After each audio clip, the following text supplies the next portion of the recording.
Hello guys, welcome to my YouTube channel Sujit Kumar Stambh classes को। आज फिर से मैं 12th क्लास का वीवीआई ऑब्जेक्टिव बोर्ड मिशन लेकर के आ गया हूं, जो आपके एग्जाम में अच्छे अंक प्राप्त करवाएंगे। तो देखिए आज का मोटिवेशन ऑफ द डे क्या है, ठीक है। और इस वीडियो को देखते रहिए और लगातार देखिए, आप पेशेंस के साथ देखिए और बिल्कुल शुरू से देखिए, ठीक है। तब आपको बहुत अच्छा समझ में आएगा और आपको यह बिलीव हो जाएगा कि हाँ, हमने जो थंबनेल पर लिखा है 35 आउट ऑफ 35 वह अवश्य ही साकार होगी, ठीक है। तो इसको पेशेंस के साथ देखना होगा। अगर जो क्वेश्चन आता होगा तो वो तो आप पक्का करिए लीजिएगा, ठीक है। आप कॉन्फिडेंस में रहिए जाइएगा। लेकिन जो क्वेश्चन नहीं आता है उस क्वेश्चन को भी आप सीख लीजिएगा, ठीक है। आप कॉन्फिडेंस में दीजिए जिए तो सही अच्छा रहेगा। तो देखिए इस वीडियो को ना रेगुलर देखिए और प्लेलिस्ट में जितने वीडियो हैं, आप जब 12th क्लास में पढ़ते हैं तो उसको आप देख लीजिए, ठीक है। आपको फिजिक्स की ज़रूरत है, फिजिक्स के देख लीजिए। मैथ की ज़रूरत है, आप मैथ के देख लीजिए, ठीक है। वो मैं सारा वीडियो डाल रहा हूँ।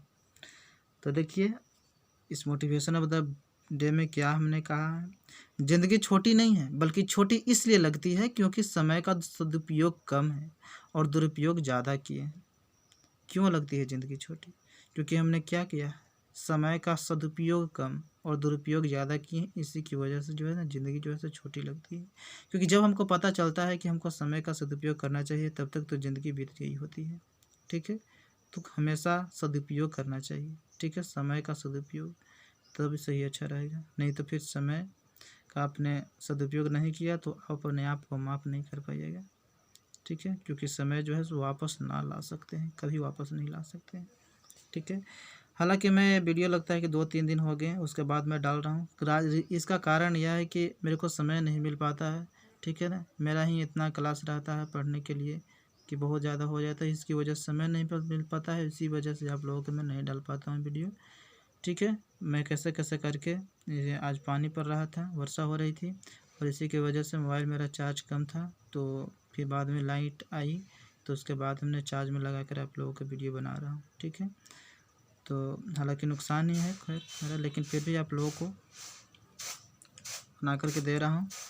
हालांकि लिखने में 1 घंटा समय लग जाती है और ये सब तैयार करने में, क्वेश्चन ऑफ द डे देने में, मोटिवेशन ऑफ द डे देने में, क्वेश्चन देने में और रिकॉर्डिंग करने में कुल टोटल मिलाकर के 1 घंटा से पार हो जाता है, ठीक है।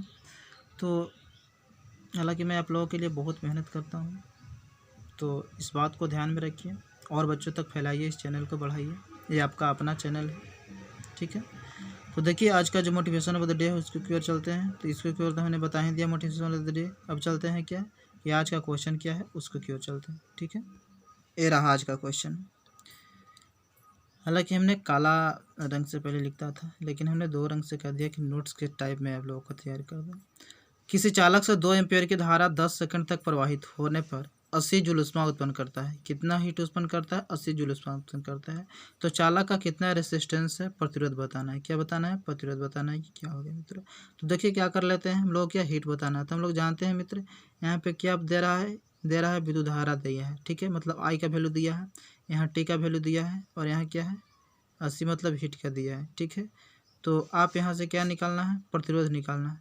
तो हम लोग जानते हैं मित्र कि क्या होता है, एच बराबर हम लिख सकते हैं I² RT लिख सकते हैं। तो टी दिया है, आई दिया है, एच दिया है, तो यहाँ से रेजिस्टेंस वो निकाल सकता है मित्र। तो रेजिस्टेंस बराबर क्या हो जाएगा मित्रों, H/I² गुने टी हो जाएगा, ठीक है।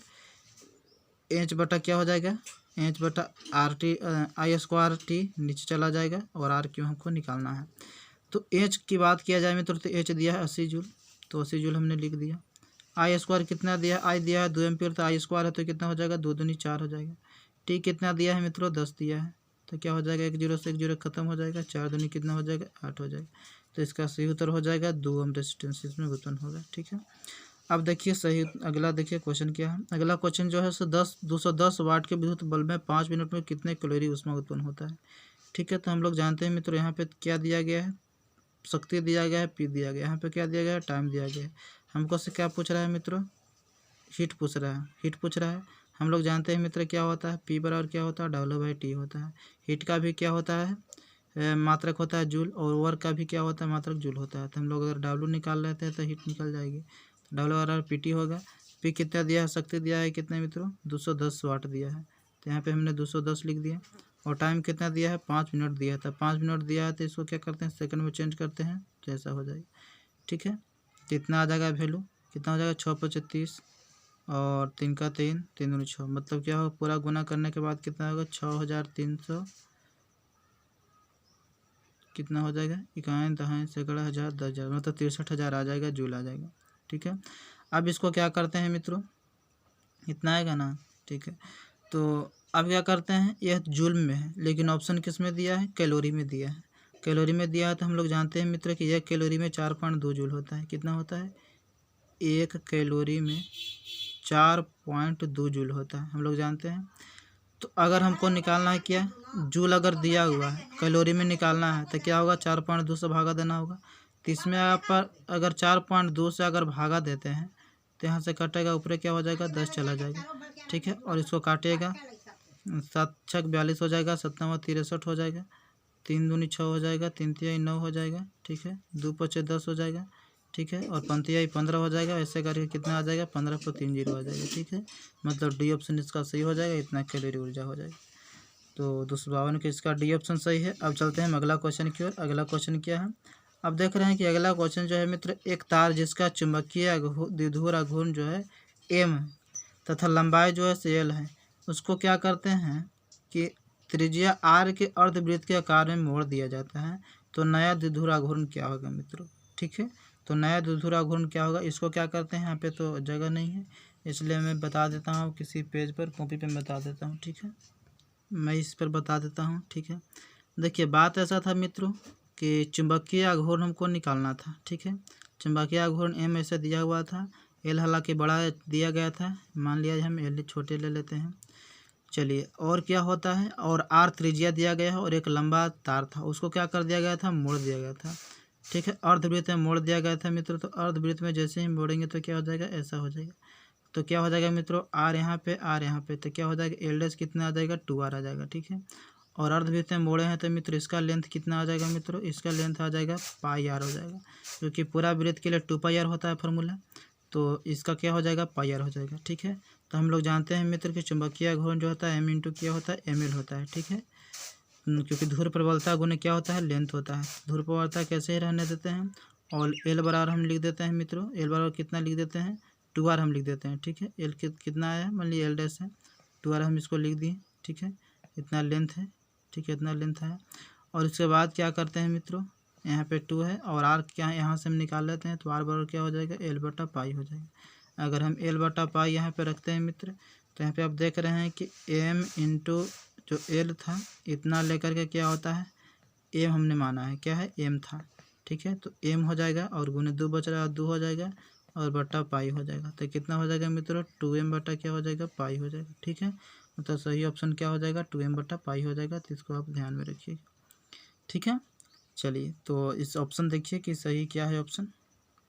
तो देखिए यहाँ 2m बटा पाई दिया गया है, मतलब सही ऑप्शन जो होगा इसका डी ऑप्शन सही हो जाएगा। ठीक है, और अब चलते हैं हम अगला क्वेश्चन की ओर। ये देखिए अगला क्वेश्चन है 253 नंबर क्वेश्चन है। नीचे आरेख में गैल्वेनोमीटर में शून्य विक्षेप के साथ मीटर सेतु की प्रायोगिक व्यवस्था दर्शाई गई है। अज्ञात प्रतिरोध आर का मान पूछ रहा है, तो हमें आर का मान कहाँ से निकलेगा मित्रों, तो क्या करना पड़ेगा, ये जो मीटर सेतु है ना, मीटर जो ब्रिज है वह फीट स्टोन ब्रिज पर ही काम करता है। ठीक है, फीट स्टोन ब्रिज पर ही काम करता है। इसको क्या लेते हैं, पूरा लेंथ 100 ले लेते हैं। ठीक है, क्या लेते हैं 100 सेंटीमीटर लेते हैं। अगर 20 सेंटीमीटर यहाँ तक दिया है तो इधर कितना हो जाएगा मित्रों 80 सेंटीमीटर होगा कि नहीं होगा, यहाँ क्या हो जाएगा 80 सेंटीमीटर हो जाएगा।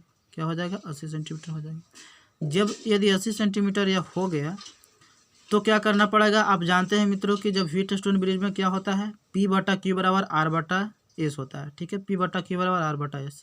तो क्या करते हैं उसी प्रकार से इसको हम निकाल लेते हैं। तो वैसे निकालेंगे तो क्या हो जाएगा 55 बटा 20 हो जाएगा, 55 बटा क्या हो जाएगा 20 हो जाएगा, और आर बटा क्या हो जाएगा मित्रों, बहुत सिंपल सी बात है 80 हो जाएगा। ठीक है, अब क्या निकालना है हमको, आर निकालना है, तो आप निकल ही जाएगा 20 चौका कितना हो जाएगा मित्रों 80 हो जाएगा, और 4 से इसमें गुना कीजिएगा तो कितना हो जाएगा 4 पचे 20, 4 पचे 20 और 2 22, कितना हो जाएगा मित्रों रेजिस्टेंस हो जाएगा 220 ओम। तो इसका सही ऑप्शन हो जाएगा ये। क्या बहुत आसान था ना मित्र, व्हीट स्टोन ब्रिज से तो आपने हलवा बना कर रख दिया था, मीटर सेतु से भी आप डरते थे क्योंकि आपको सूत्र याद करना पड़ता था, है ना। तो आपको तो वैसे ही हो गया कोई सिंपल सी मेथड से, तो कोई दिक्कत परेशानियाँ नहीं होगी, आपको बन जाएगी। चलिए इसी तरह से आप बना लीजिएगा। अब चलते हैं अगला क्वेश्चन की ओर। चालक का ताप बढ़ाने पर इसका प्रतिरोध बढ़ता है, क्यों बढ़ता है? क्योंकि इसका श्रांति काल जो होता है ना घट जाता है, श्रांति काल ये घट जाता है।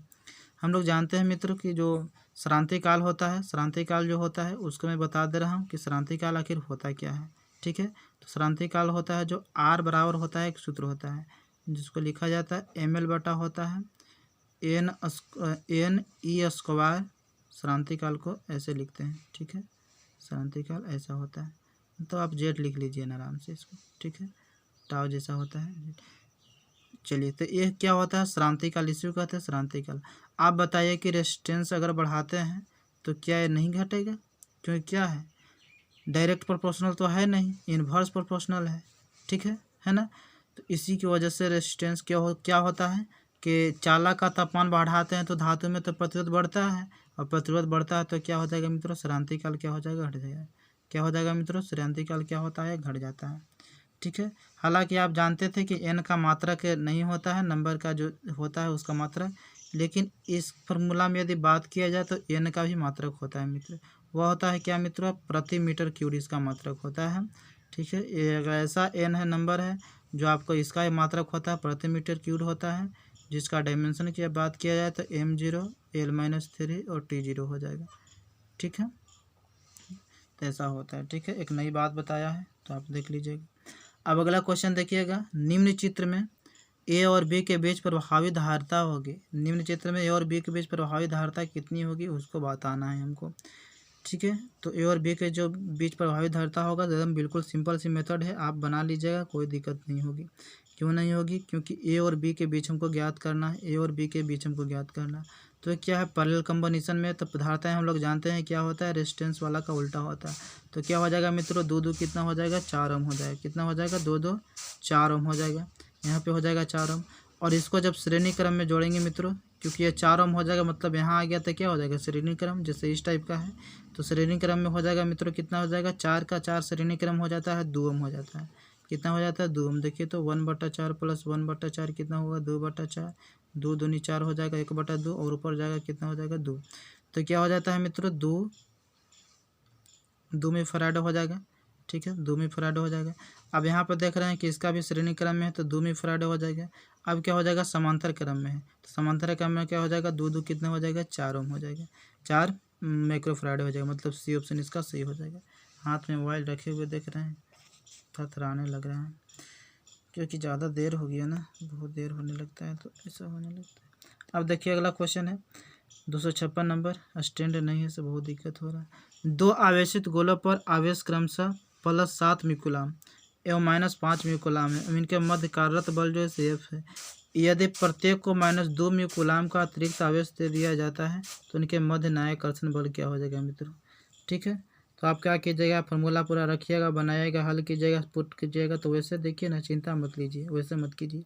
आपको क्या पूछ रहा है, नया बल पूछ रहा है। 2 आवेशित गोलों के आवेश क्रम से कितना है, 7 म्यूकुलाम है। ठीक है, मान लिया जाए कि यहाँ पे एक का कितना है, 7 म्यूकुलाम है, एक कितना है, 5 म्यूकुलाम है। ठीक है, और दोनों की जो मध्य कारक उनके क्या है, डिस्टेंस मान लिया जाए कि यार ले लेते हैं। तो जो F बराबर जो सूत्र होता है मित्रों, कूलाम के नियम से हम लोग जानते हैं, तो Q1 × Q2 बटा क्या होता है, R² होता है। ठीक है, आप यहाँ पे देख रहे हैं मित्रों कि Q जो है, Q कितना दिया है, K तो ऐसे ही रहने दीजिए। Q1 को कितना दिया है, 7/35, कितना हो जाएगा मित्रों, -35 हो जाएगा। ठीक है, अब नया बल हमको निकालना है तो क्या हो जाएगा मित्रों, नया बल हमको निकालना है। तो नया बल निकालना है और तो क्या कर रहा है कि -2 म्यूकुलाम है, इसको सबको दे दिया गया। तो -2 कूलाम इसको दे जाएगा तो कितना हो जाएगा मित्रों, 5 हो जाएगा। कितना हो जाएगा, 5 हो जाएगा। और इसको -2 दीजिएगा तो 5 2 कितना हो जाएगा, -7 हो जाएगा। तो इसको भी आप गुना कीजिएगा इसी फार्मूला पर रख करके, Q1 Q2 बटा R² पर। तो 7 कितना हो जाएगा, -35 हो जाएगा मित्रों। कहने का मतलब क्या हो, दोनों का इक्वल हुआ, आप समझिए कि F ही आ जाएगा। ठीक है, इसका भी बल कितना आ जाएगा, F ही आ जाएगा, मतलब सही ऑप्शन इसका ए हो जाएगा। ठीक है, जगह नहीं इसलिए बहुत देर से मैं नहीं कर पा रहा हूँ। ठीक है, बताने की वजह से मैं इतना देर भी लगता है, नहीं तो बहुत तुरंत ही मैं कर दूंगा। 2 समान बिंदु जिन्हें प्रत्येक पर 3 म्यूकुलाम आवेश है, एक निश्चित दूरी m में पर रखा गया है। यदि उन्हें इतना पर रखा जाए तो इनके मध्य उत्पन्न स्थिर विद्युत बल क्या हो जाएगा मित्रों। ठीक है, तो हम लोग जानते हैं मित्रों कि स्थिर विद्युत बल का फॉर्मूला जो होता है कूलाम का नियम में होता है, मतलब 1/4πε0 1/4πε0 Q1 Q2 बटा r²। ठीक है, अब Q1 Q2 बटा r²। हमने पूरा फॉर्मूला क्यों लिखा, क्योंकि हमको वैल्यू निकालना है। यहाँ पे क्या था, सिर्फ बताना था कि कितना बल हो जाएगा बस। ठीक है ना, उसी रूप में। तो अब आप देख रहे हैं कि 1/4πε0 का वैल्यू होता है 9 × 10⁻9 होता है। ठीक है, Q1 Q2 कितना दिया गया है, 3 में कूलाम जो है समान आवेश है, तो 3 3 कितना हो जाएगा, 9 हो जाएगा। r² कितना हो जाएगा, आप यहाँ पे देख सकते हैं मित्रों कि r यहाँ पे जो दिया गया है पोजीशन वेक्टर के रूप में दिया गया है, तो इसको इस तरह से आप निकाल लीजिएगा। ठीक है, दिखाई नहीं दे रहा था इसलिए मैंने लाइट जला दी। और आप देखिए यहाँ पे पोजीशन वेक्टर के रूप में अगर दिया गया है तो क्या कीजिएगा, पोजीशन वेक्टर जो निकलता है तो सरका में से पहला घटा दीजिए, तो 2 में से 1 घटाइए और उसका मैग्नीट्यूड करना रहता है। ठीक है, तो इसको में से आई में से घटाना है, जे में से ही घटाना है, के में से घटाना है। ठीक है, तो 2i में से आई गया तो कितना बचेगा आई, इसका कितना हो जाएगा मैग्नीट्यूड निकालिएगा तो। ठीक है, मैग्नीट्यूड निकालिएगा तो 1 आएगा। ठीक है, प्लस कि इसका कितना होगा, 3 में से 1 गया तो कितना हो जाएगा 2, तो 2 का मैग्नीट्यूड कितना हो जाएगा 2 दूनी 4² करना होता है रूट अंडर में। अब 3 में से 1 गया तो कितना हो जाएगा 2, 2 दूनी कितना हो जाएगा 4 हो जाएगा, 4 4 8 1 9, इसका वर्गमूल कितना आया 3 आया। अब क्या हो जाता है, नीचे r² होता है तो 3 3 कितना हो जाएगा 9 हो जाएगा, 9 से 9 क्या हो जाएगा कट जाएगा। आप देख रहे हैं कि 9 माइक्रोफैराड था, माइक्रो कूलाम था। ठीक है, तो 1 माइक्रो में 10⁻⁻6 होता है, तो कितना हो जाएगा 10⁻⁻12 हो जाएगा, क्योंकि 3 × 3 हमने किया है, तो माइक्रो × माइक्रो 10⁻⁻12 हो जाएगा। तो यहाँ पे आप देख रहे हैं मित्रों कि 9 × 10⁻9 3 12 हो जाएगा, मतलब -3 बचेगा। ठीक है, 12 में से 9 गया तो कितना -3 बचेगा। ठीक है, तो 9 × 10⁻⁻9 देख लीजिए कहीं होगा न्यूटन, तो 9 × 10⁻3, इसका मतलब सही ऑप्शन जो है सी ऑप्शन सही है, बी ऑप्शन सही है। ठीक है, जो ऑप्शन रहे, लेकिन 9 × 10⁻3 न्यूटन हुआ। तो आज इस वीडियो में इतना ही रहेगा। Thank you for watching video, देखने के लिए बहुत कुछ।